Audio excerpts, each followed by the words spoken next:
തുടർച്ചയായി 9 കേന്ദ്ര ബഡ്ജറ്റുകൾ അവതരിപ്പിച്ച കേന്ദ്രമന്ത്രി എന്ന റെക്കോർഡ് നിർമ്മല സീതാരാമൻ നേടിയിരിക്കുകയാണ്. ഏറ്റവും കൂടുതൽ തവണ ബഡ്ജറ്റ് അവതരിപ്പിച്ചത് മൊറാർജി ദേശായിയാണ്, 10 ബഡ്ജറ്റ്. എന്നാൽ അത് പല വർഷങ്ങളിലായാണ് അവതരിപ്പിച്ചത്. ബഡ്ജറ്റ് ചർച്ചകൾ ചൂടുപിടിക്കുന്നതിനൊപ്പം ശ്രദ്ധ നേടിയ മറ്റൊരു വാർത്ത കൂടി വന്നു. അത് നിർമ്മല സീതാരാമന്റെ സാരിയെ പറ്റിയാണ്. എല്ലാ ബഡ്ജറ്റിലും നിർമ്മല സീതാരാമന്റെ സാരി ശ്രദ്ധയാകർഷിക്കാറുണ്ട്. എന്താണ് ആ സാരികളുടെ പ്രത്യേകത?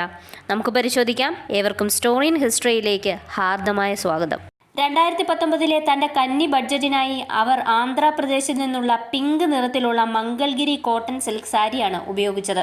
ആന്ധ്രാപ്രദേശിലെ ഗുണ്ടൂർ ജില്ലയിലെ മംഗളഗിരി എന്ന പട്ടണത്തിൽ നിന്നാണ് മംഗൾഗിരി സാരികളുടെ ഉത്ഭവം.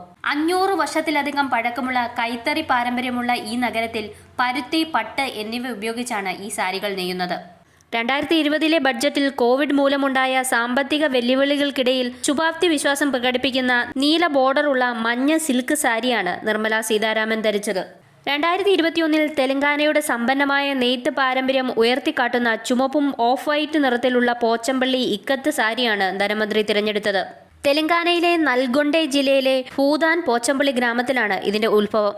പരുത്തി, പട്ട് എന്നീ 2 തരത്തിലുള്ള പോച്ചമ്പള്ളി സാരികളും ലഭ്യമാണ്. 2022 ബഡ്ജറ്റിൽ ഒറീഷയിലെ ഗഞ്ചാൻ ജില്ലയിൽ നിന്നുള്ള റസ്റ്റി ബ്രൗൺ ബോങ്കായി സാരിയാണ് നിർമ്മല സീതാരാമൻ തിരഞ്ഞെടുത്തത്. ഒഡീഷയിലെ ഗഞ്ചാൻ ജില്ലയിലുള്ള ബോംഗെ ഗ്രാമത്തിലാണ് ഈ സാരിയുടെ ഉത്ഭവം. ഈ പരമ്പരാഗത കൈത്തറി സാരിയുടെ നിർമ്മാണം 8ാം നൂറ്റാണ്ടിൽ ആരംഭിച്ചതായാണ് കരുതപ്പെടുന്നത്. ഫൂലിയ സമൂഹമാണ് ഈ സാരികൾ നെയ്യുന്നത്. 2023 ടെമ്പിൾ ബോർഡർ റെഡ് സിൽക്ക് സാരിയാണ് നിർമ്മല സീതാരാമൻ തിരഞ്ഞെടുത്തത്. കർണാടകയിലെ ബാഗൽകോട്ടിലെ ഇൽക്കൽ പട്ടണത്തിൽ നിന്നാണ് ഈ സാരികളുടെ ഉത്ഭവം. 2024 ബഡ്ജറ്റിന് പശ്ചിമ ബംഗാളിന്റെ പാരമ്പര്യം വിളിച്ചോതുന്ന കാന്ത എംബ്രോയിഡറിയോട് കൂടിയ നീല സിൽക്ക് സാരിയാണ് നിർമ്മല സീതാരാമൻ ധരിച്ചത്. ഏകദേശം 500 വർഷത്തിലേറെ പഴക്കമുള്ള ഒരു പരമ്പരാഗത തുന്നൽ രീതിയാണ് ഇത്.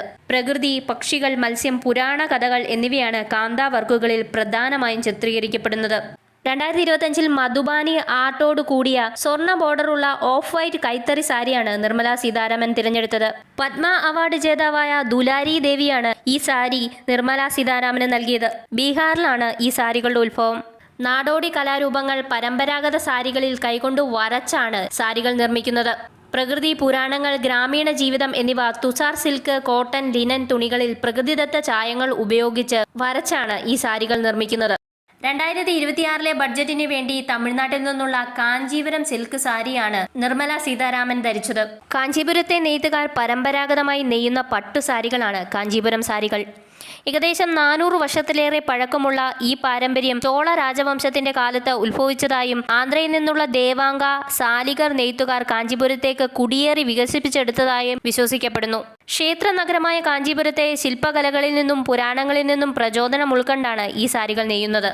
ബഡ്ജറ്റ് ദിവസത്തിൽ നിർമ്മല സീതാരാമൻ തിരഞ്ഞെടുക്കുന്ന സാരികൾ കേവലം വസ്ത്രങ്ങൾ മാത്രമല്ല, തിരഞ്ഞെടുപ്പിലേക്ക് പോകുന്ന സംസ്ഥാനങ്ങളിൽ നിന്നുള്ള സാരികൾ തിരഞ്ഞെടുക്കുന്നത് വഴി ശക്തമായ രാഷ്ട്രീയ സന്ദേശമാണ് കൈമാറുന്നത്. ഓരോ സംസ്ഥാനത്തിൽ നിന്നുള്ള സാരികൾ തിരഞ്ഞെടുക്കുന്നതിലൂടെ പ്രാദേശിക കരകൗശലത്തെയും നെയ്ത്തുശാലകളെയും സാംസ്കാരിക പൈതൃകത്തെയും ഉയർത്തിക്കാട്ടാനും സാധിക്കുന്നു.